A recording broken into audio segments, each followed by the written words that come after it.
This really happened to me. I never wanted to be the kind of woman who saved evidence in labeled folders like a TV detective, but when the word forgettable landed on a microphone and then on my skin, it made an archivist out of me overnight. The Hyatt Regency Ballroom on East Wacker was overlit, the kind of hotel gold that makes the wallpaper glow like old champagne, and when my boss tapped the mic beside the sheet cake and the lukewarm chafing dishes of penny, he smiled toward the river and said the word that ripped the floor from under me, forgettable. He said it as a joke. Evelyn is the most dependable, least dramatic, dare I say, forgettable steady hand we've ever had. And the room, 100 faces from South Loop Freight and Logistics, and a few clients from Lakeshore Drive warehouses, laughed because he was Bradley King, and everyone laughed when Bradley signaled it was safe. I kept my hand on the little crystal paperweight they'd engraved for me, their idea of a retirement send-off gift, and the edges bit into my palm while the slideshow looped my decades into beige. My daughter Audrey had driven in from Hyde Park and squeezed my shoulder, but even she could tell this wasn't awkward. It was assassination cloaked in corporate banter. I watched them cut the cake with a plastic knife. I watched the microphone glint beside a vase of fake hydrangeas, and I counted each laugh like a tally I would one day collect with interest.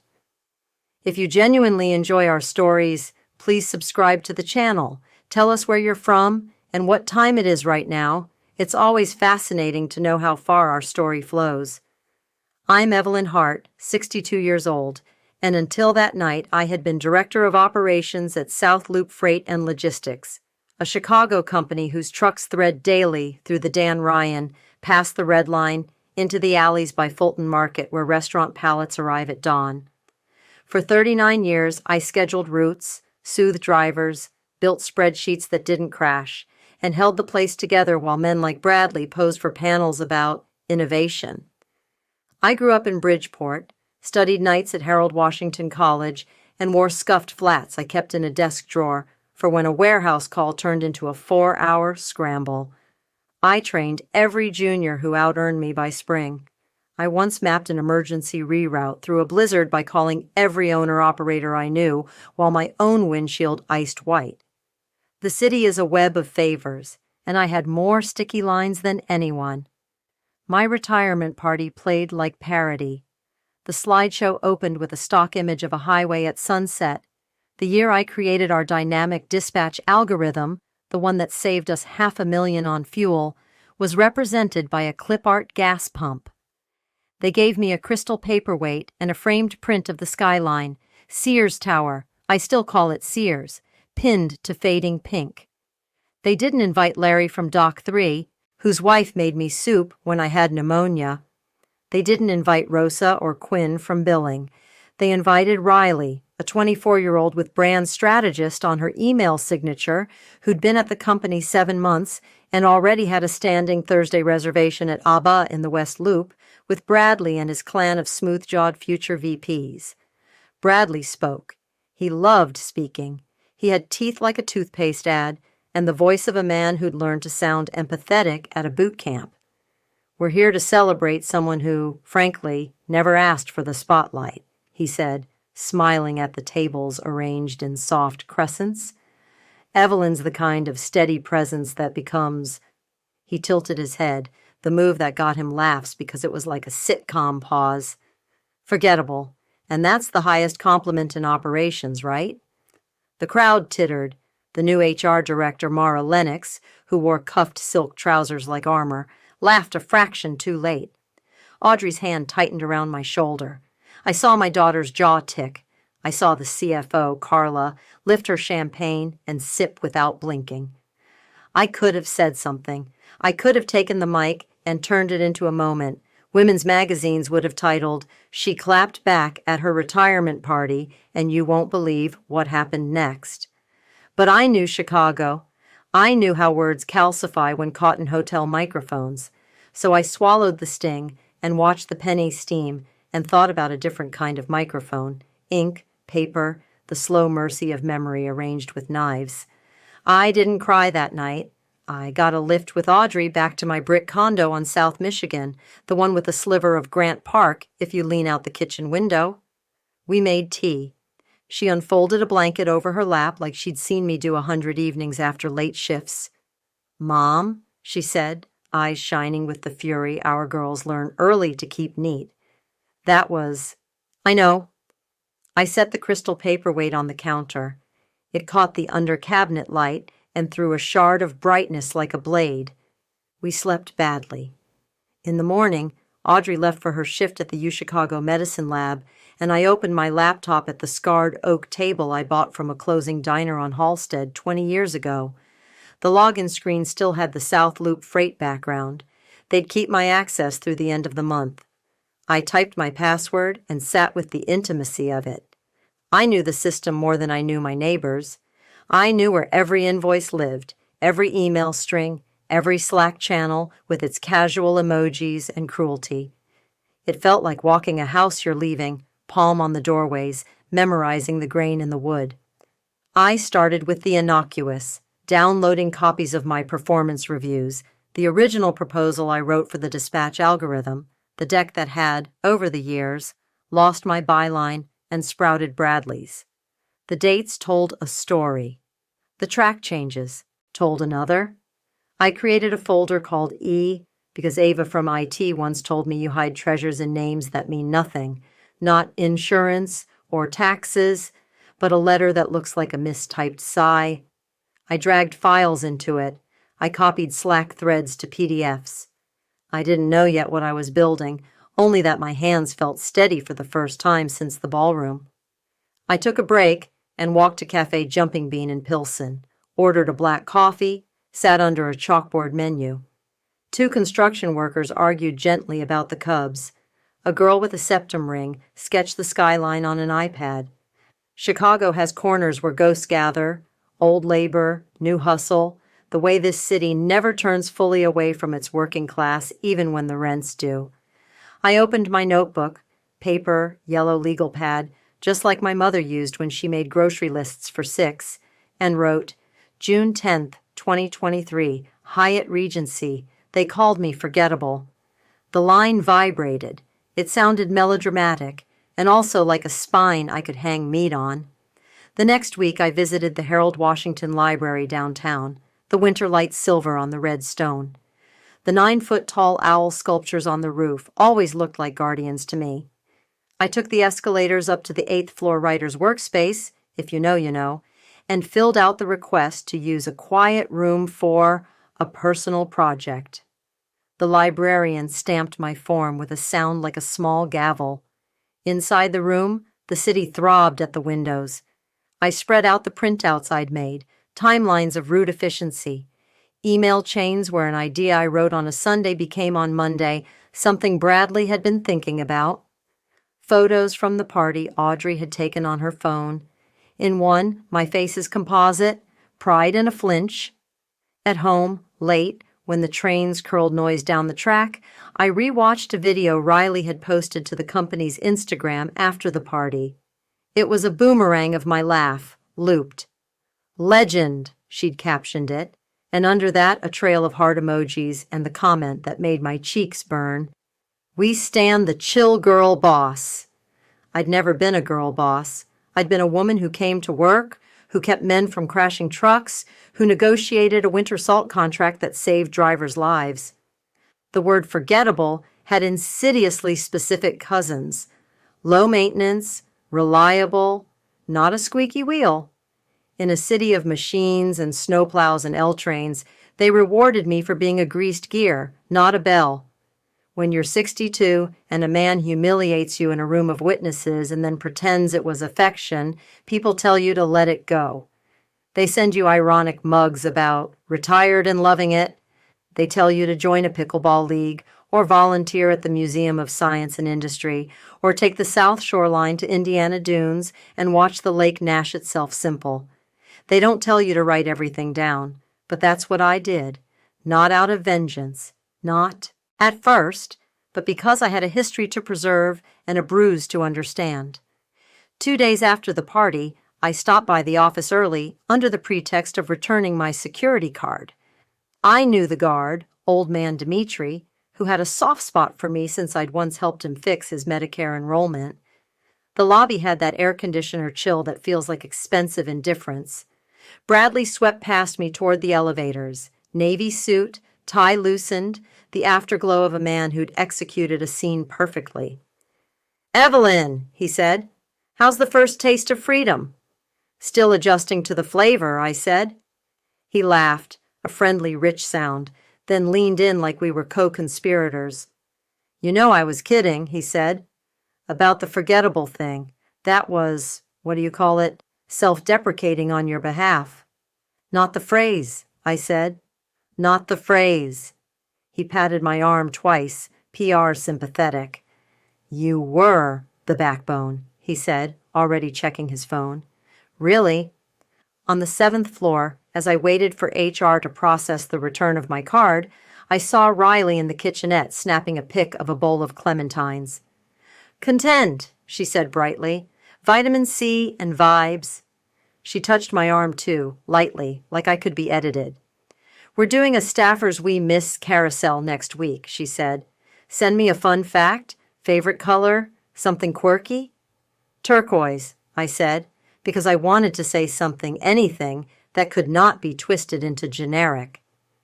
And I once rerouted 20 trucks during the 2011 blizzard by finding a seafood wholesaler in Bridgeport to store our perishables when the Ogden shed lost power. Riley blinked. "Okay," she said. "We'll do turquoise." In HR, Mara accepted my card and slid a non-disclosure agreement across the desk. "Standard," she said. "We ask all retirees to sign. Protects proprietary routing protocols, customer lists, that sort of thing. Congratulations again." I read it. It gagged me with phrases like non-disparagement and no statements, written or verbal, that could reasonably be construed as negative. I remembered every woman I'd seen defanged by a clause. I remembered how Bradley had once said NDAs were like seatbelts, annoying until you crash. I smiled at Mara. My hands shook, but I kept my voice easy. "I'll take it home to review," I said. She frowned. "It's standard." "So is a 3-day right to review for severance agreements in Illinois," I said, grateful to every Saturday I'd spent with a cup of coffee and the Illinois Department of Labor's website. "I'll have my attorney take a look." "Of course," Mara said, voice shifting. "We want you to feel comfortable." I did not have an attorney. Yet. But that afternoon, I looked up employment lawyers on LaSalle and read blog posts that smelled like eucalyptus and adrenaline. I booked a consult with a woman named Harini Singh, whose site said she represented whistleblowers and employees navigating transitions with leverage. The word leverage rolled in my mouth like a seed I could crack with teeth. "Tell me the story," Harini said when we met 2 days later at her Loop office, which had a view of the Daily Center Plaza. The Picasso sculpture looked like a huge animal bowing its head to listen. I told her about the party, the NDA, the years of ideas sucked out of my emails and reincarnated as Bradley's instincts. I told her about the dispatch algorithm, the vendor discounts I'd negotiated with a man named Jorge who owned a small yard in back of the yards, the way those savings got attributed to Bradley's executive buy in a deck he presented to the board. Harini took notes. When I finished, she tapped her pen. "We can push back on the NDA," she said.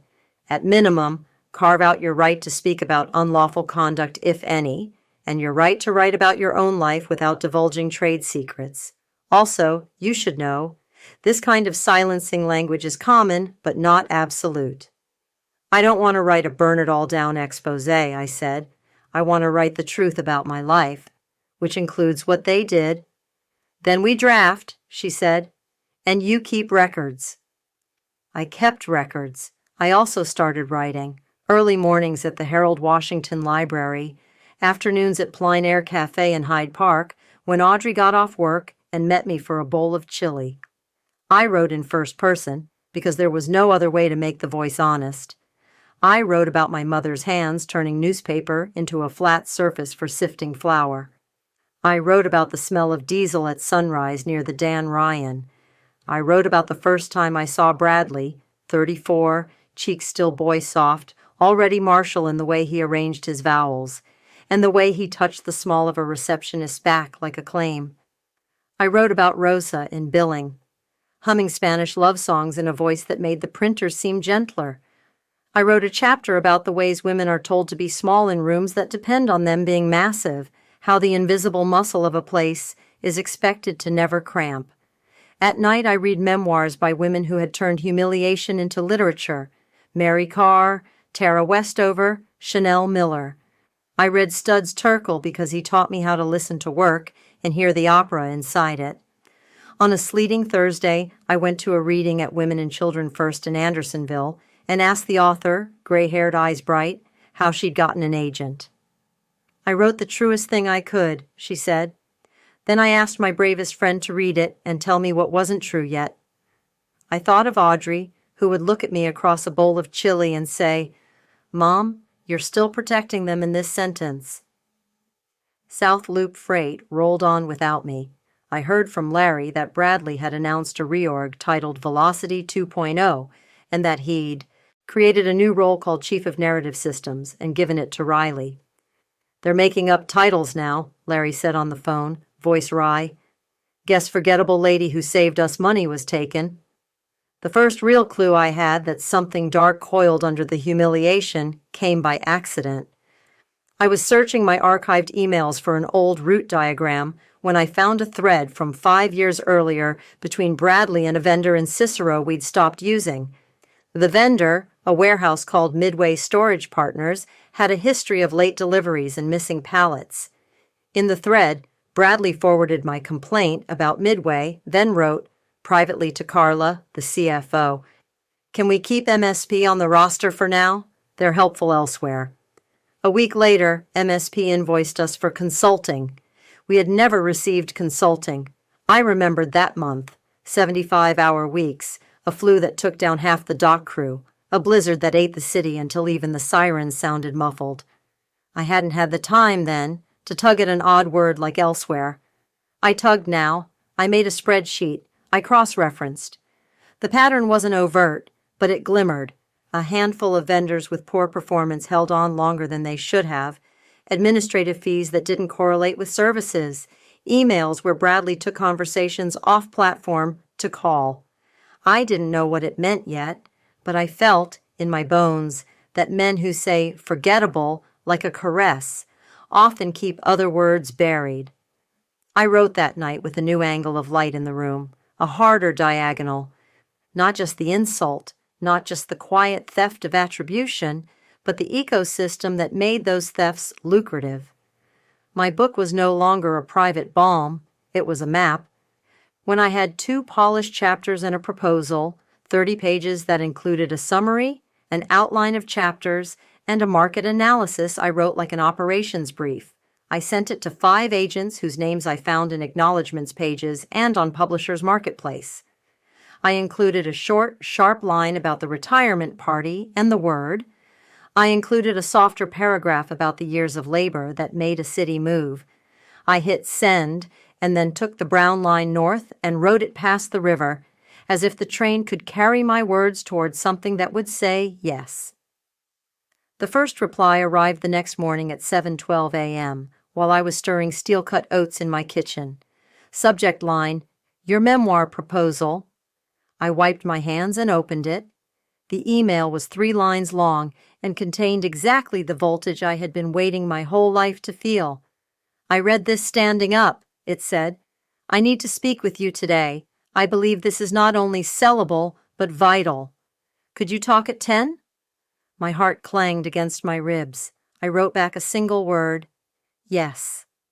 At 9:59, I sat at my oak table with my notebook and a cup of coffee. At 10 Conchoa, the phone rang. "Evelyn," a voice said, crisp, New York, with an undernote of Queens. "I'm Jenna Morales. I represent Memoir and reported nonfiction. I want to represent you. But first, I need to ask, how much are you willing to burn?" Jenna's question slid through the phone line like a thin, sharp blade. "How much are you willing to burn?" I looked past the steam rising from my coffee to the low gray of a Chicago morning and the sliver of Grant Park I could see if I leaned just right over the sink. A bus hissed at the curb. Somewhere a siren threaded the distance. "I don't want to burn for sport," I said. "I want to tell the truth. If the truth sets fire to the right kindling, I won't apologize." "That's the answer I needed," she said. "Here's what happens next. You and your attorney protect your right to tell your story. I'll take this proposal out to a small list today. If I'm right, by Friday you'll be choosing who gets to publish you. And Evelyn?" "Yes?" "Forgettable? Not for another 100 years." It moved fast because it was already moving. The humiliation had set something rolling downhill. I'd just found the path to let it gather speed. Harini revised the NDA with a surgeon's pen, carving out broad exceptions. Nothing could bar me from speaking with law enforcement or regulators. Nothing could bar me from writing about my own experiences so long as I didn't divulge proprietary formulas or client lists. Nothing could bar me from truth. She sent the red lines to Mara, who replied, with clipped corporate civility, that legal would review. Bradley CC'd himself in, because of course he did. "We value Evelyn's contribution, Xiao," he wrote, "and we expect confidentiality in keeping with her steady professionalism. The way men like him used professional as a chain would be funny if it didn't strangle. While legal reviewed, I reviewed my life. I went back through invoices, cross-checked vendor lists, and built a timeline so tidy a jury could march along it in their socks. It wasn't the obvious fraud you see on TV. It was benign neglect with a fee attached. It was administrative charges that followed bad vendors like gnats.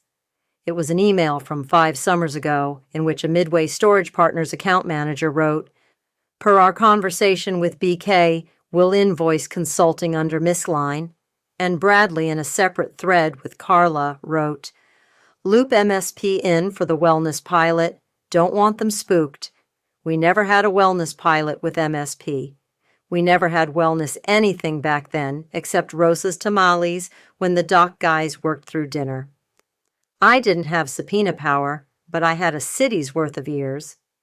Larry introduced me to a cousin of his who did freelance bookkeeping for a subset of vendors. She told me, over tacos at 5 Rabanitos on 18th Street, that MSP had a second checking account they used for owner disbursements, and that late one May, a series of payments left that account to an LLC registered in the western suburbs. "Can't share paperwork," she said, "but I can tell you the name, King Strategic Partners, LLC. King like Bradley, strategically obvious." I didn't jump to conclusions. I typed it carefully into the Illinois Secretary of State's database and found the registered agent, a tidy law firm in Naperville known for estate planning. The manager of the LLC was anonymized through another LLC, but too much smoke was coming from the same small patch of prairie. I wasn't naive. I knew writing about possible wrongdoing while negotiating my own freedom to speak could blow my life sideways. So I separated everything into lanes. Lane 1, the book, a memoir about labor and erasure, and a word lobbed at a woman in a ballroom like a beer can out of a pickup window. Lane 2, the documents, evidence for an attorney, and, if warranted, the state's attorney for Cook County. Lane 3, leverage, my quiet packet to the board. Jenna called that afternoon, breath bright in my ear. "You're at auction," she said. "2 Big 5 houses preempted overnight. We declined. They'll come back." One editor cried on the phone. Another emailed a photo of her mother's retirement plaque. "There's a 12-house red. You need to think about what matters. The money, yes, but also the editor who will protect you when the heat comes." "I don't need to be protected from heat," I said. "I've been standing in a loading dock January wind for 39 years. "I believe you," she said, "but it's nice to have someone hold your coat." Thursday at 3:17 p.m., the number landed. I was in plein air, watching Audrey carve her spoon through chili, when Jenna texted, "1 tuna mallards at auction, North River imprint. Editor is Miriam Wolfe. She wants to call you now." Audrey looked up at me. "What?" she asked, eyes skeptical, then curious, then fierce. I turned the phone so she could see. She covered her mouth with both hands and laughed the laugh she used to laugh as a girl at Lake Michigan in July when the waves knocked her backward, and she loved the fall as much as the rise. "Mom," she whispered, and people turned around, and for once I didn't make myself small to avoid attention. Miriam's voice had a grain to it, like an old record. "I grew up watching my mother get talked over by men who didn't know what they were asking for," she said. "Your pages made me stand up and pace. I could smell the diesel. I could taste the cheap sheet cake. We will publish the truest version of your story, on your schedule, with a legal team that understands what a memoir is and what it isn't. We'll also publish fast. Bradley will try to make noise. Noise doesn't scare me." I said yes because my bones said yes before my mouth did. Jenna handled the deal. Harini sent me a list of rights I had just sold, North American, audio, first serial, and a list I had kept, film, TV pending, UK pending. I signed my name on a DocuSign with a trembling hand and then walked home through Hyde Park, feeling as if my legs were instruments of some larger orchestra I had finally learned I could conduct. When I got home, the envelope from Harini waited in my mailbox, a clean copy of the NDA with our carve-outs intact. I scanned the last page and saw Bradley's scrawl beside Mara's neat looped letters. No one had balked. Maybe they thought the word "forgettable" still held. Maybe they assumed my book would be a little retirement diary. Maybe they didn't know that when you put a woman in a corner and call it gratitude, you've built her a springboard. I didn't stop to savor. Friday morning, I assembled a 9-tabbed binder, vendor anomalies, MSP timeline, emails, Slack excerpts, screenshots of public records, my typed dated notes of conversations, including one from Wednesday when Bradley called me and said, "Friendly reminder that your NDA will preclude public commentary." I had responded calmly, "Not in the manner you think." I added a cover letter addressed to the board chair, a woman named Denise with a law degree and a face like she had learned early to not indulge fools. I had met her once at an all-staff Q&A. She'd asked if anyone had questions and then let Bradley answer them. Now I wrote, "I love this company. I believe it can be honest. Please read." I did not mail it. I hand-delivered it to the board's office on LaSalle Street, 3rd floor, a reception area with glass walls that felt like you were already being watched. The receptionist frowned at the name on the envelope. I met her eyes and said, "It's about money. People always find a spare hallway when you make it about money." Then I walked 2 blocks to a coffee shop, sat in a corner, and waited to see if the city would tilt. That's dramatic, I know, but I could feel the table hum, or maybe it was just my pulse. At 2:08 p.m., my phone buzzed. Unknown number. "Ms. Hart?" a voice said, clipped in mail. "This is Roger Calloway, outside counsel to the board. Are you available to come in Monday at 9 to discuss your binder?" "I am," I said. "My attorney will attend." "Of course." The war phase began in the way wars do. Polite letters, a request for my cooperation, a statement from Bradley sent all staff on Sunday evening at 7:12 p.m. He loved an ambush timing, about anonymous allegations regarding vendor relationships, and our commitment to transparency. Riley paired it with a pastel Instagram post, a quarter-zip sweater folded next to a mug that said teamwork. I watched the likes climb and felt a muscle in my neck unclench. The deeper he dug into performative calm, the more panicked he was. Monday's meeting took place in a conference room with a view of the river, cold and pewter, the tour boats tied with ropes that looked tired. Harini sat to my left, legs crossed, legal pad open. Roger sat to my right, square glasses, a tie with a tiny pattern of something I couldn't make out. Denise sat at the head. "Ms. Hart," she said, "thank you for your service to the company. I've read your materials. I have questions." "Ask," I said. We walked through each tab. At tab 4, Denise put her finger on an invoice. "This consulting line, do we know what was delivered for this fee?" "No," I said. We know only that the fee appears when performance is poor. And the LLC in Naperville? Roger asked. Public record, Harini said smoothly. No assertion made as to ultimate beneficiaries, but the pattern is suggestive. Denise's mouth made a neutral line that could have cut bread. We will retain a forensic firm, she said. Ms. Hart, will you sign a limited cooperation agreement to assist? You're not an employee and have counsel. We want to make sure this is formal. I will, I said, on one condition. You notify law enforcement if your forensic firm finds anything beyond sloppy accounting, if they find fraud. No quietly negotiated resignations in exchange for silence, no neutral reference letters, no gently worded exits. You will not do to the truth what was done to me. Denise looked at me a long time, like she was trying to see my whole life layered behind my face. Agreed, she said finally, if the facts warrant it. Bradley called me that night at 9:43 p.m., a time chosen to catch me off balance. Illinois is a two-party consent state. I did not record him. I did something I had learned to do by the age of 11 in a Bridgeport kitchen where men raised voices when they shouldn't.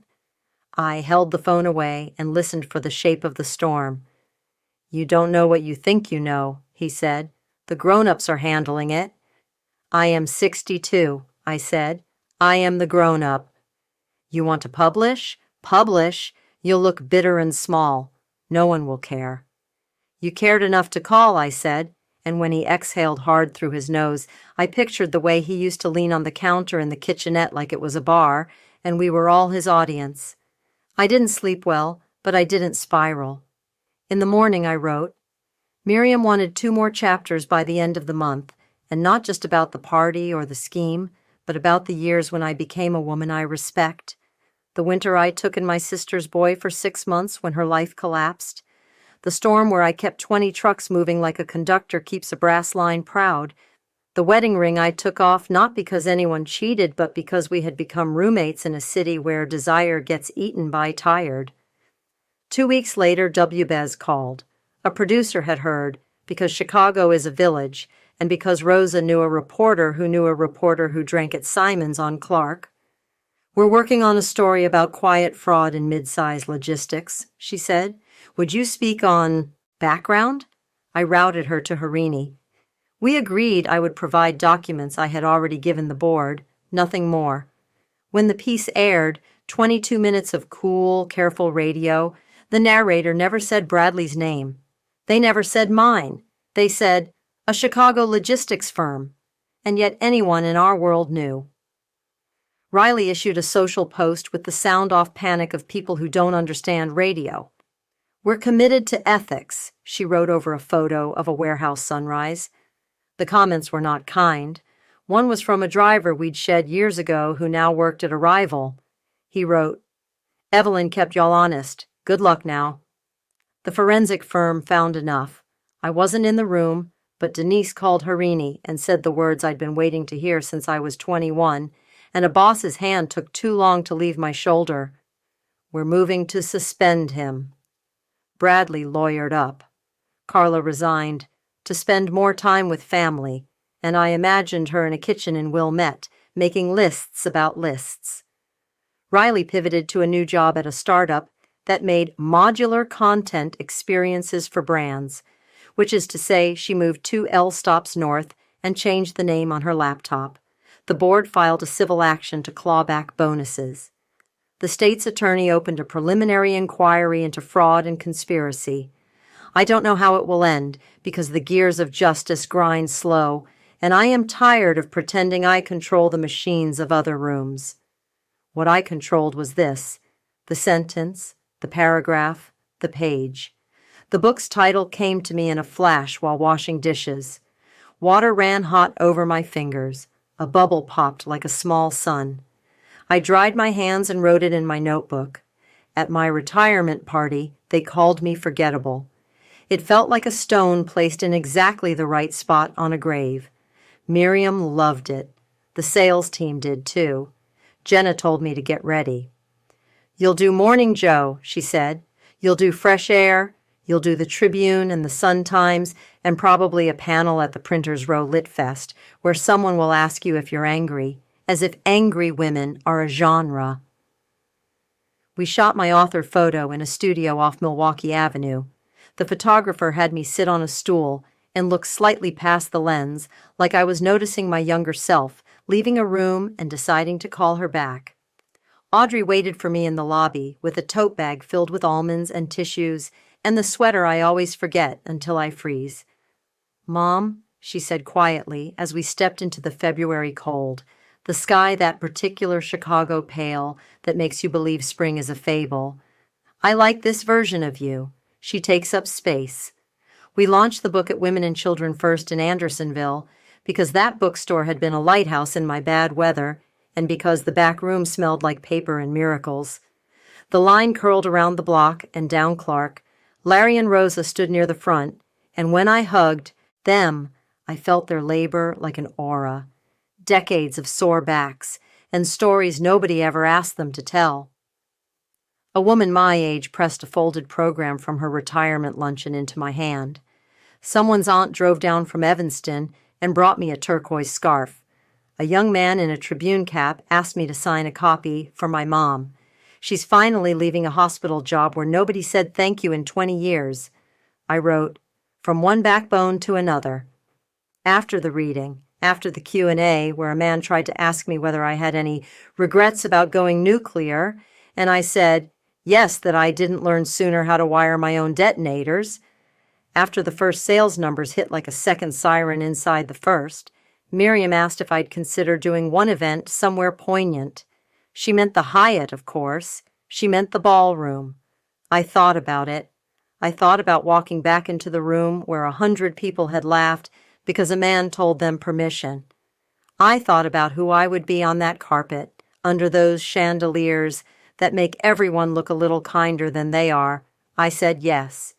If you're going to turn a bruise into a book into a weapon, you might as well target the right room.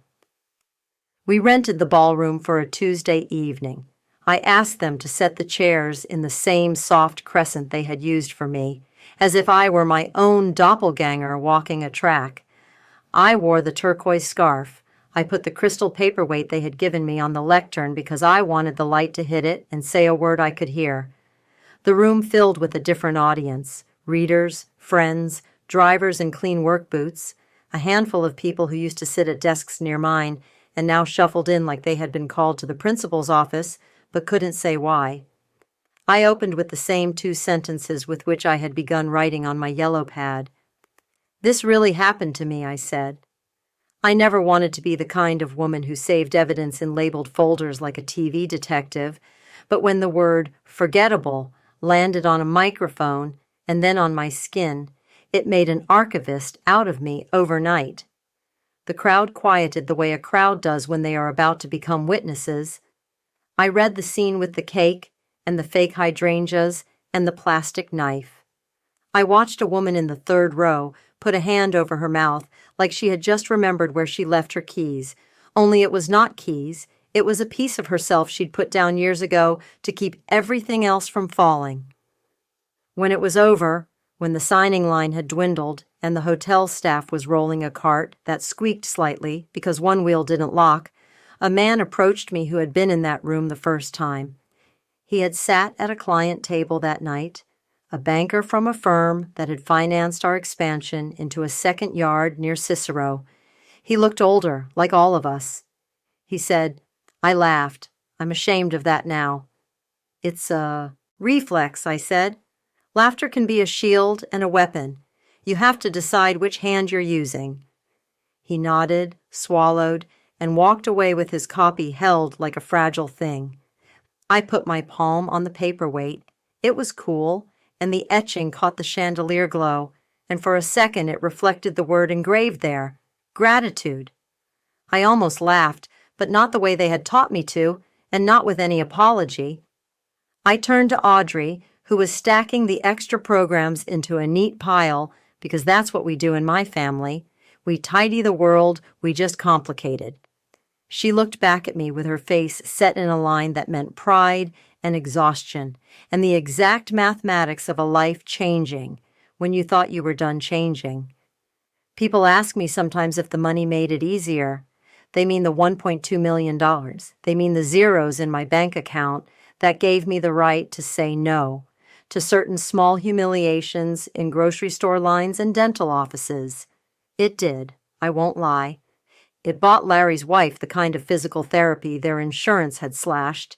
It paid off Rosa's credit card debt so she could take a breath deep enough to sing in a choir again. It let me renovate my kitchen so the window over the sink opened all the way, and when the wind came off the lake in June, the curtains lifted like they knew a better summer. But what changed me wasn't the number. It was naming the thing they had hoped would stay unnamed, that I built a part of this city with my hands and brain and patience, and men profited by calling me unremarkable. Bradley? He released a statement through his attorney the week the paperback came out. He said he had made mistakes in vendor oversight, and that the narrative in Ms. Hart's book is her truth. He used that phrase like it was a kind of fog that made facts slippery. He moved to a different state where men like him become consultants who say optics with a straight face. There may be more for him to face. The law moves like a barge. It looks slow until you realize the wake it leaves is wide and long. I don't wait for it anymore. Sometimes I walk past the warehouse on the south side where I once stood at dawn with a clipboard and watched the first truck roll into a day we would do our best to make smooth. The city smells like wet cardboard and cinnamon from the bakery up the block. The drivers call to each other in that mixture of English and Spanish and hand signals that keep heavy things from breaking lighter ones. If I linger, someone always recognizes me. Evelyn, they say, and it is my name without diminishment, not a nickname, not Ev, just the syllables my mother chose in a kitchen where flour sifted onto a page of last week's sports scores. I stand there in my coat with the lake's cold knuckle pressing my cheek, and I think about how revenge is sometimes a courtroom, and sometimes it is a microphone, and sometimes it is a book jacket propped in a window on Clark Street that makes a teenage girl stop and put her hand flat against the glass, like maybe one day she will write the sentence that lets her breathe. A week after the Hyatt event, a letter arrived at my condo. No return address. Inside was a single sheet of paper with a printed photo. A frame from the retirement party video Riley had boomeranged. Someone had scrawled in pen across the top, "Not forgettable." No signature. I set it under the paperweight. The crystal made the letters warp and double, so the line looked like it belonged to more than one person. This is what I want you to know. If you were in a room like mine, if you were called dependable, so often the word started to sound like invisible. There is a ledger that only we keep. There is a day when you will find the page where you have been overpaying. There is a pen somewhere in your house, probably near the fridge, where the light is bad, and you can use it to write the sentence that cancels the debt. The people who laughed will pretend they were clearing their throats. The people who loved you will bring chili into your kitchen and sit with you while you choose an agent. The city will not change for you, but it will move around you a fraction, like it always does for the trucks and the trains, making just enough space for you to go through. I go to sleep easier now, sometimes with the book open on my chest, sometimes with the window cracked so the sirens sing me towards something like peace. In the dark, I can still see the ballroom light reflecting off the paperweight, a hard, jeweled glint. It used to remind me that the world wanted me smooth and small. Now it reminds me of something else entirely, that even the smallest thing can bend light if you set it in the right place. And if you ever hear a man at a microphone tilt his head and tell a room what you are, I hope you remember what I learned the night they told me I was forgettable and I sold my life for a number that started with 1 and a period and a 2. The word they meant to bury you can be the title that saves you. The room will go quiet. Your voice will not. And the last thing they will hear, long after their laughter drains away, is you saying your own name like a bell rung once, clean, at the end of a long shift to call yourself home. The end.